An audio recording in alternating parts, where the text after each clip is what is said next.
நேயர்கள் எல்லாருக்கும் வணக்கம்.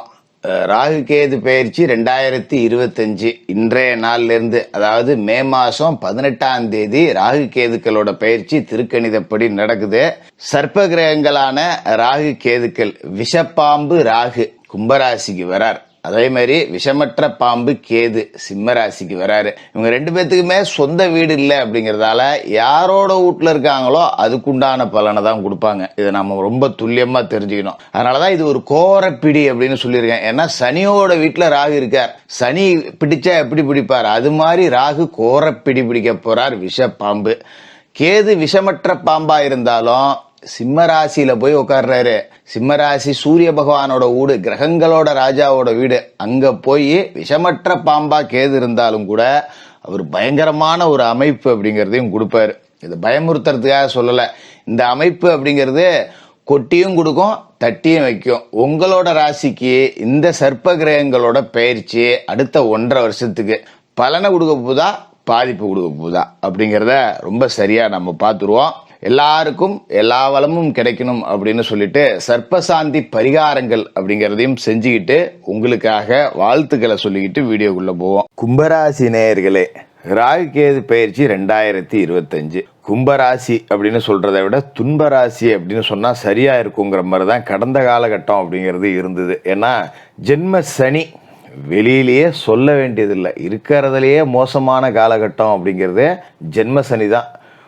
பலவிதமான பிரச்சனைகள், இதில் தான் பிரச்சனை அப்படின்னு கிடையாது. சிலருக்கு பண பிரச்சனை இருக்கும், சிலருக்கு குடும்ப பிரச்சனை இருக்கும், சிலருக்கு தொழிலில் பிரச்சனை, சிலருக்கு வேலை செய்யக்கூடிய இடத்துல பிரச்சனை, சிலருக்கு கொடுக்கல் வாங்கல பிரச்சனை, சிலருக்கு தேக ஆரோக்கியத்தில் பிரச்சனை, சிலருக்கு நில பிரச்சனை. ஆனால் கும்பராசிக்காரர்களுக்கு தொட்டதெல்லாம் பிரச்சனை தான். எதுவுமே உருப்படியாக ஒரு காரியம் எடுத்தோம், நடத்தினோம், முடித்தோம் அப்படிங்கிற பேச்சுக்கே வேலை இல்லாமல் கடந்த ஒரு 5 வருடமாக நரக வாழ்க்கை அப்படிங்கிறத அனுபவிச்சுக்கிட்டு இருக்கீங்க. அதுக்கு முதற் காரணம் அப்படிங்கிறது 7.5 சனியில் ஜென்ம சனி அப்படிங்கிறது தான். இப்போ அது உங்களுக்கு முடிஞ்சு போச்சு. இப்போ நாம் மார்ச் 29 7.5 சனியில் ஜென்ம சனி அப்படிங்கிறது முடிய போகுது. இப்போ ராகு கேது பயிற்சி அப்படிங்கிறத நம்ம பார்க்கணும். அதாவது ராகு உங்களோட ராசிக்கு 2வது வீட்டிலேருந்து உங்களோட ஜென்ம ராசிக்கு வரார். ஜென்ம ராகு கலத்திர கேது 8ஆம் இடத்துலேருந்து கேது 7ஆம் இடத்துக்கு போகிறார்.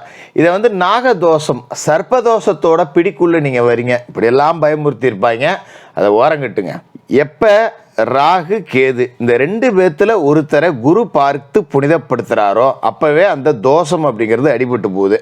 அப்போ உங்களோட ராசிக்கு 8ஆம் இடத்துல கேது இருந்தப்ப, அதாவது கன்னிராசியில் கேது இருந்தப்ப அவர் மேலே குரு பார்வை விழுந்து போச்சு. இப்போ ராகு உங்களோட ராசிக்கு வந்தோடனே அவர் மேலே குரு பார்வை விழுது. அப்போ இந்த தோஷம் அப்படிங்கிறது அடிபட்டு போகுது. அதனால் ஜென்ம ராகு வனத்திலே அப்படின்னு சொல்கிறவங்கெல்லாம் தூக்கி ஓரம் போடுங்க. அந்த மாதிரி எதிர்மறையாக பேசுகிறவங்கள வச்சுக்காதீங்க.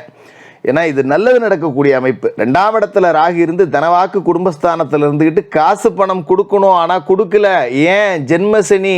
இப்போ அந்த ராகு சொந்த உங்களோட வீட்டுக்கு வரார். அப்போ ஜென்ம ராகு அப்படிங்கிறவர் சர்ப்பதோஷத்தில் இல்லை, குரு பார்த்து புனிதப்பட்டுறார். அப்படிங்கிறதால இந்த ஜென்ம ராகு கலத்திர கேதுவை பற்றி நீங்கள் கவலைப்பட வேண்டியது இல்லை. அதுமாரி இன்னும் சில பேர் சொல்லுவாங்க, ராகுவுக்கு சொந்த வீடு இல்லை, அவர் எந்த வீட்டில் இருக்காரோ அதுக்குண்டான அமைப்பை தான் கொடுப்பாரு. இப்போ கும்பராசி சனி பகவானோட வீடு. கும்பராசிக்குள்ளே ராகு வராருன்னா சனி பகவான் மாதிரி தான் செயல்படுவார், ஜென்ம சனி மாதிரி தான் ஜென்ம ராகுவும் செயல்படுவார் அப்படிம்பாங்க. அதுவும் கிடையாது, புனிதப்படுறார் ராகு. அதனால் இந்த மாதிரியான அமைப்பெலாம் கிடையாது, ஓரங்கட்டுங்க. ஜென்மத்தில் ராகு இருக்கும்போது ஒரு அதீத தைரியத்தை உங்களுக்கு கொடுப்பார். எது வந்தாலும் நாம் பார்த்துக்கலாண்டா அப்படிங்கிற ஆற்றலை கொடுப்பார். ஏன்னா ராகு தைரியசாலி, தைரியக்காரகன், விஷப்பாம்பு. 100 பேர் நின்னாலும் ஒரு விஷப்பாம்பு படம் எடுத்து ஆடிச்சுன்னா பயப்படுவாங்க பார்த்தீங்களா? அந்த மாதிரி உங்களை பார்த்து உலகமே பயப்பட போகுது. உங்களை பார்த்து சொந்த பந்தங்கள் எல்லாம் பயத்து நடுங்குவாங்க. எப்பா அவன்லாம் எவ்வளோ டாப்பில் போயிட்டான்ப்பா, அவனெல்லாம் ஒன்றும் பண்ண முடியாதுப்பா அப்படிங்கிற அளவுக்கு. இதே காலகட்டத்தில் சனியும் காலுக்கு இறங்கி போயிட்டாரா, அப்போ உங்களோட ஆட்டம் அப்படிங்கிறது வெறித்தனமாக தான் இருக்கும். எந்த காரியத்தை எடுத்தாலும் சரி தட்டி தூக்கிட்டு போயிட்டே இருப்பீங்க. ஒரு ட்ரெயின் மாதிரி தான் நீங்கள்.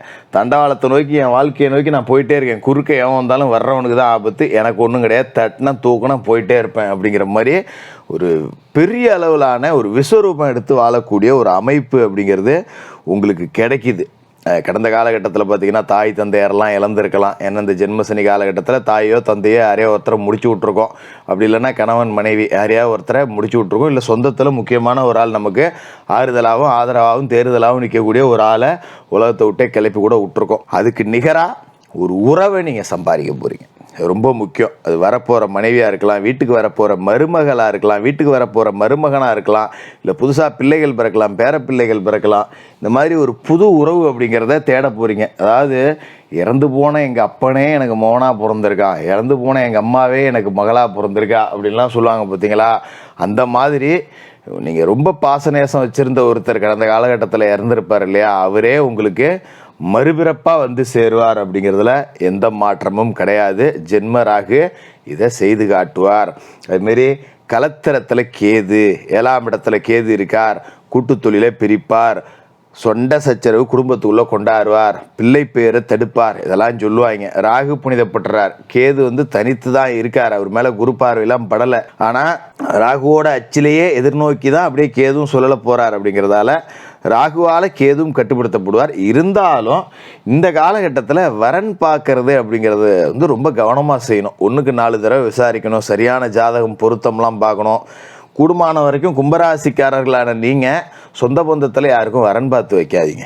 ஏன்னா நம்மளால் போச்சு அப்படின்றாங்க. எனக்கு தெரியலங்க, ஒரு பொண்ணு இருந்தால் பாரும்பாங்க, நான் விசாரிச்சேங்க ஒன்றும் அமையலை அப்படி சொல்லிட்டு கலண்டுங்க. வீண் பழியை சுமக்க வேண்டாம். யாருக்கும் ஜாதகம் பார்க்குறது, இந்த நான் போய் பொண்ணு பார்க்குறேன், மாப்பிள்ளை விட்டு ஜாதகம் வாங்கிட்டு வரேன் அப்படின்லாம் போயிட்டு முன்னாடி நிற்காதீங்க. அதாவது சொல்லுவாங்க இல்லையா, நம்ம முன்னாடி நின்று கெட்ட பேர் வாங்கிக்கிறதுன்னு. கல்யாணத்துக்கு வரேன், முறைப்படி வரேன், எல்லா வேலையும் செய்கிறேன், வேணுமான செய்வேனை என்ன செய்யணும் போடணுமோ, மோதிரம் போடணுமோ, பணம் கட்டணுமோ, காசு கட்டணுமோ, நான் பாட்டுக்கு கட்டிட்டு வரேன்.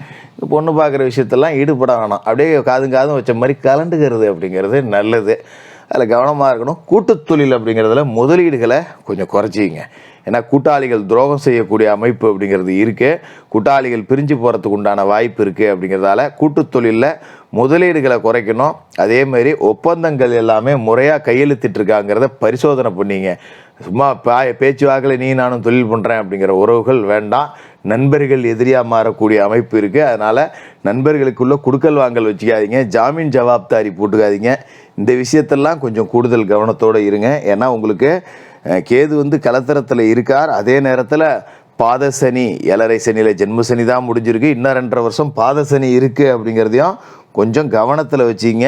இதே காலகட்டத்தில் குரு பகவான் ராசிக்கு 5ஆவது வீட்டுக்கு வருவார். பூர்வீக சொத்தில் வில்லங்கங்கள் நீங்கி உங்களுக்கு சொத்து பத்து கைக்கு வரும்.